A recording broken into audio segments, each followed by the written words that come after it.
The main reason I wanted to have you on because one of your recent articles here on BetMGM, four teams that can win the next national championship, in your opinion. And I love the fact that three of them are from the SEC, so that's going to be good for you and I.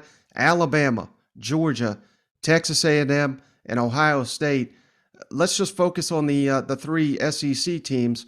Why are those three? I mean, Alabama and Georgia, I think that's kind of obvious, but throwing Texas A&M into the mix, why are these the four in your mind that can, the only four that can win the next national championship?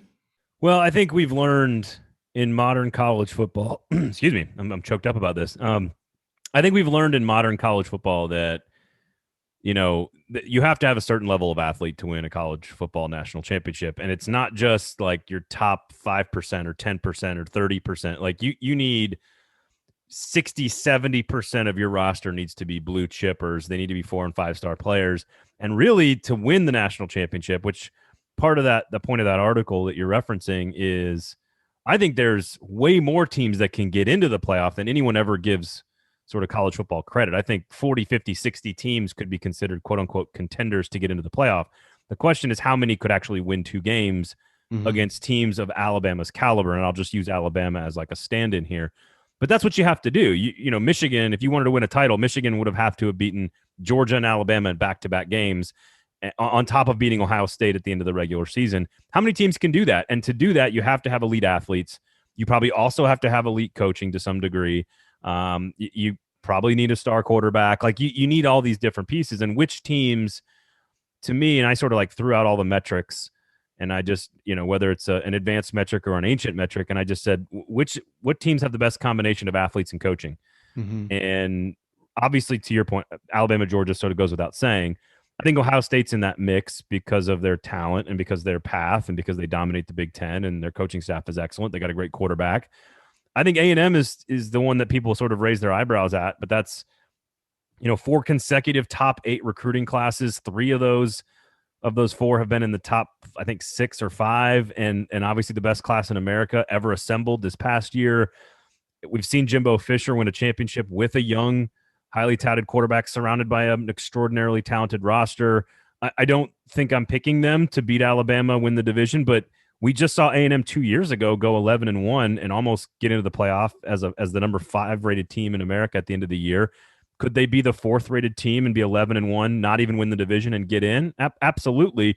And once you're in, then it takes a certain level of athlete to win 2 games. And I think A&M is the only other team outside of Bama, Georgia, and Ohio State that I think can do that. I don't think, you look around college football and you go, who else has the actual athletes that those 4 teams have? And, Clemson's not even on that in that conversation right now. They're close, but they're not in 2022.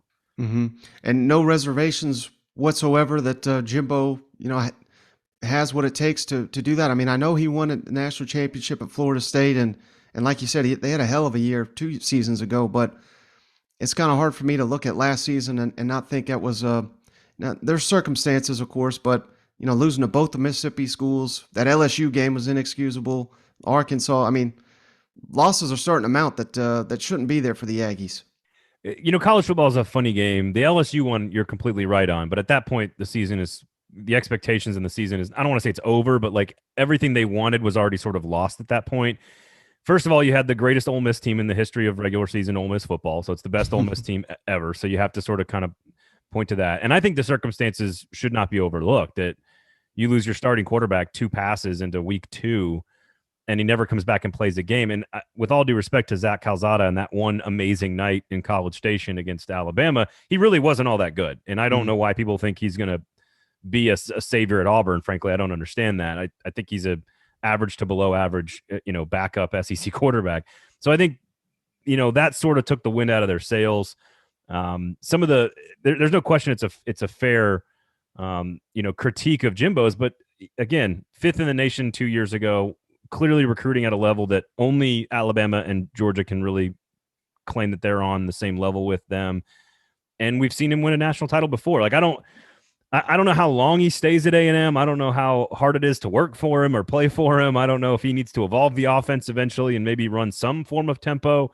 But at the end of the day, it's hard to look at that roster and that coaching staff and not be like, yeah, they have all the things you need to do it, because they've got better players than out of 131 schools, they probably have better athletes than almost all of them, with the possible exception of Alabama. And even then, I think you could argue 1 to 85, A&M is just as good as Bama, if not better.